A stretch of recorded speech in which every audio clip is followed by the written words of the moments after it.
Summer Storians. Welcome back to my Victorian Sims challenge. Today we are diving right back in with the Jung household, and as you probably guessed from today's vignette, we are finally opening up our winery off of the home lot. So this is a really big moment for the Jungs.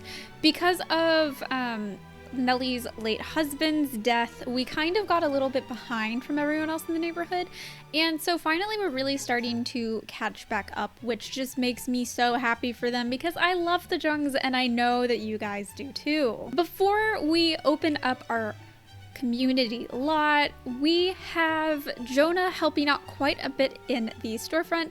This here you can see is Winnie Harvey, and Winnie is actually the domestic servant that we really met last episode at the Lawson household, and eventually we do want her to marry Jonah. I think they're going to make quite a nice couple, but we've still got some time before that actually happens. But in the meantime, we've got some birthdays to celebrate today. So this is a happy and sad birthday because it's Peter Herman's birthday, and Peter is the heir to the Jung household, generation 3, but in a bit of a bittersweet moment of his birth, we lost his mother, Emma Breyer Price, left Edmund to raise his son by himself.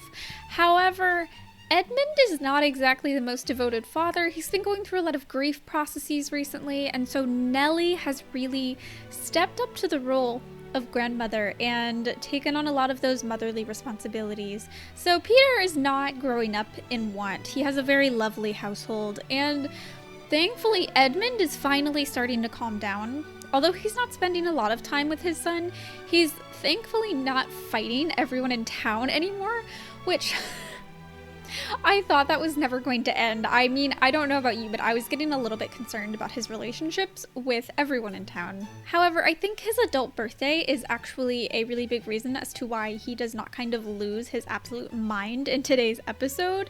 So he grows up into an adult, and here he is. He is thankfully, taking his role as father a little bit more seriously now that he's an adult.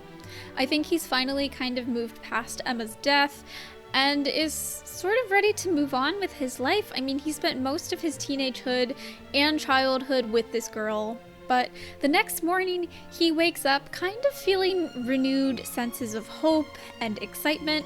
He pushes his hair out of his face for the first time in years and is able to read with animation, excitement, and happiness again. So in a way, Edmund is sort of able to move past Emma's death and really just look forward to the future.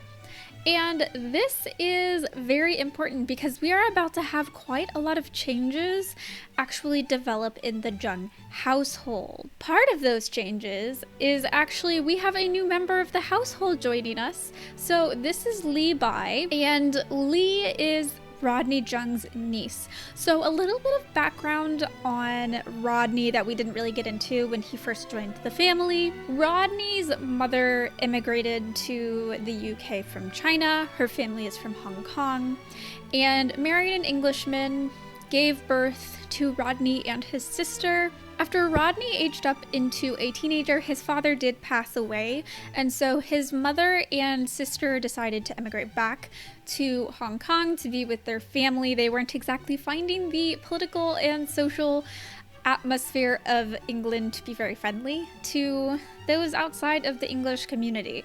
So they moved back, leaving Rodney by himself. Rodney's sister, gets married in China, has this beautiful little daughter named Lee, and Lee is very ambitious. She was really interested in moving back to England to kind of get to know that part of her family history and culture, and so Rodney sends a letter to his sister inviting Lee, who he had never actually met before, to come visit and stay with them because he knew he was going to need a lot of help in the household and especially on the new winery, which as you can see is formally open. And what's really great about Lee is that she and Edmund are actually really good friends already. Unfortunately, she's really helpful, but perhaps not enough to prevent Edmund from actually having some kind of existential crisis. So last episode we did see their daughter Mary elope and move away. She hasn't actually reached back out to the family, so they don't really know where she is or what's happening yet. We're probably not going to see Mary again until the next rotation, which I know is really important, but don't worry, Mary will be back. We will see her. So the first day of the winery is officially over. We've sold quite a bit of wine. Things are going great. So we actually just kind of have these three hang out around the winery and really just sort of enjoy the fruits of their labor. However, as you can see, Rodney kind of develops some weird feelings for Lee, which makes her very uncomfortable, very justifiably. So she tries to go inside with Edmund to leave and like get some space from him, but he just like follows and continues to be kind of creepy.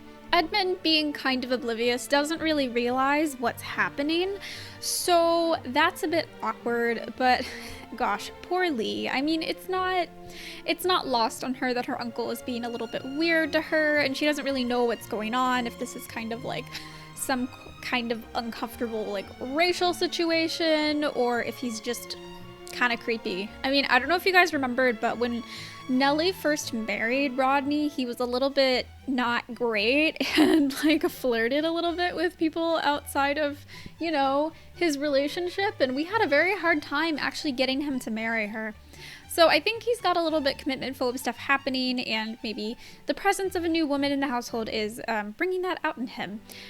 However, you know, I think Lee is kind of tired of it, and like she's going to be living with them for quite some time. So I think that Lee probably would just address it immediately and be like, listen, uncle, this is not okay. This is not why I'm here. Absolutely not. And I don't think this tension is lost on Nellie. As you can see, she's just kind of spending a lot of time worrying and wringing her hands around the house. Poor Nellie, I just want her to be happy. But thankfully things start calming down. We don't actually see any weird hearts above Rodney's head regarding Lee anymore, so I think her conversation with Rodney really fixed a lot of these issues, thank God. I have been really enjoying the fact that I haven't actually like told Lee or Edmund to interact with each other, and they've just kind of been chatting to the point where they're already best friends. So I think that the house is revitalized and happy and really great, and like we really do need to probably, I don't know, reconsider decorating their living room and first floor of their house, because it's still a little bit lower class, maybe on the verge of lower middle, but you know, I'm not too worried about that. They're kind of a farm family anyway, and they don't really care. Lee has also been helping out quite a lot with Peter, which is such a relief, because with the loss of Peter's mother, I think he really hasn't gotten near enough attention from his family and household. Actually, his relationship with Lee is higher than it is with everyone else in the house, except for Nellie. He and Nellie do have a pretty special relationship, and that's primarily because Nellie actually quit her job in the Coster career. So Nellie had taken up a little bit of a side job just to make sure that we got ends to meet. And she had actually made it pretty high up in the costermonger career. So she was a fine wares seller, which means that she was like actually like maybe, I don't know, level 7 of the career. So she was doing pretty well, but we just needed we needed some more family responsibility around the house that she just couldn't do both, because the Coster career is very demanding.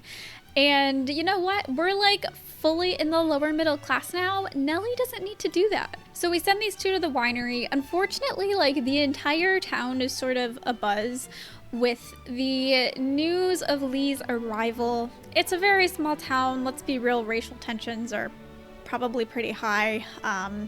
As small towns tend to develop, at least that's how it gets in America. But regardless, there's a little bit of some weird relationships happening. So Mr. Harvey here is being really creepy with her. Like, he kept buying stuff, and then he would buy like one item, pay for it, buy another item, pay for it, like 4 times. It was very strange, and Lee did not appreciate that at all. However, we have another birthday. I think we only have one more after this, but this is Bertram. He's aging up into a teenager. I'm so excited. I really love when my Sims age up into teenagers because that way they stop going to school and we can use them around the house and especially around the store because we have a lot of grapes. I'm not actually using the industrial grapes, and to be honest, I kind of have some regrets about that because oh my god, we have so many grapevines on that lot. But I was dumb and I didn't do that, and I'm not gonna go back and fix it because that would be even more work. So we've got a lot of plants to water, which is really frustrating. I was really excited to see Bertram because he looks so much like Mary as a child, but I actually think he looks even more like Nellie than he does Mary as a teenager, which is really cool. I think the Jungs have developed a very like diverse amount of facial structure from the two of them. I don't know, sometimes the Sims just all look the same, but every time we have a baby in the Jung household, they just kind of look wildly different from each other, which I think is really fun. And last birthday of the episode, it's Peter. Peter's gonna be a child. I can't even believe it. I just can't. I'm so excited. Okay, I really want to know what Peter looks like. I think he's going to look a lot like Edmund, which makes me pretty happy. I mean, I don't know. I really want Edmund to have kind of this grounded sense of family, and I feel like if he looks more like Edmund won't be as sad when he looks at Peter.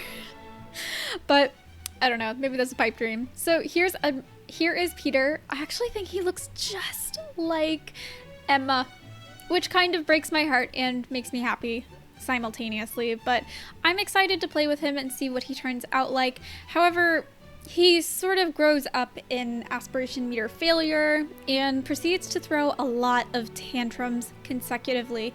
So I think Peter is really, really missing his mother, and that just, I can't. Okay.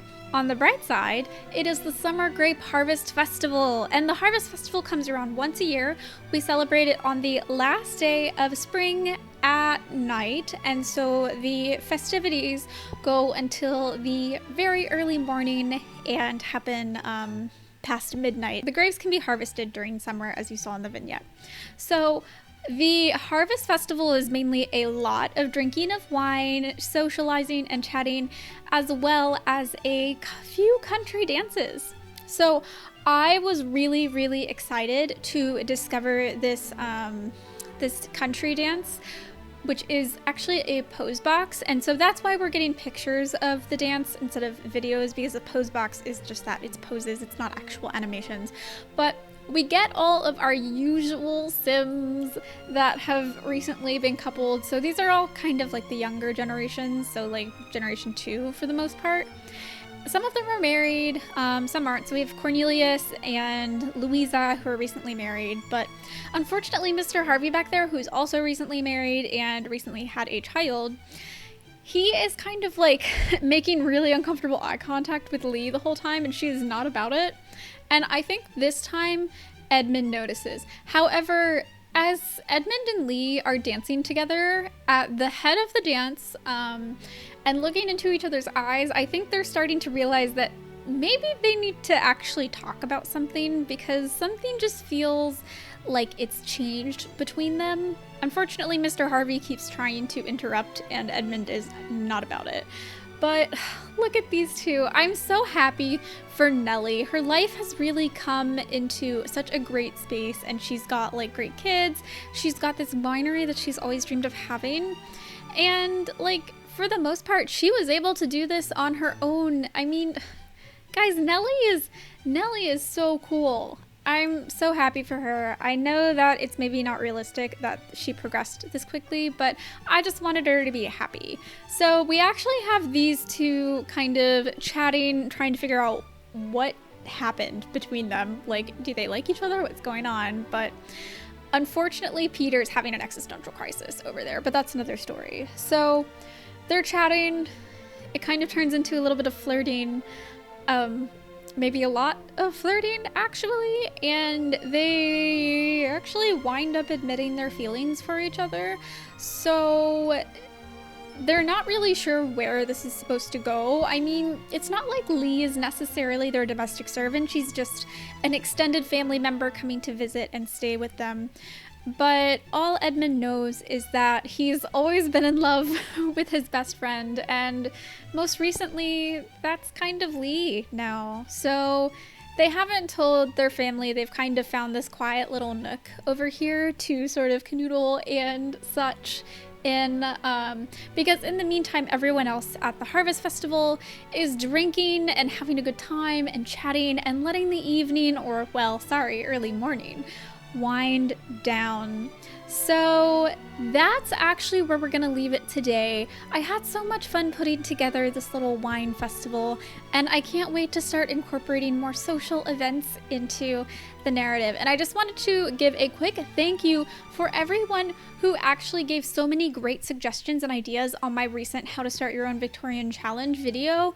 You guys are incredible. I want to incorporate so many of your ideas, and please, please, please keep calling me out on the hard stuff. So thank you. Don't forget to like and subscribe. I will see you next time.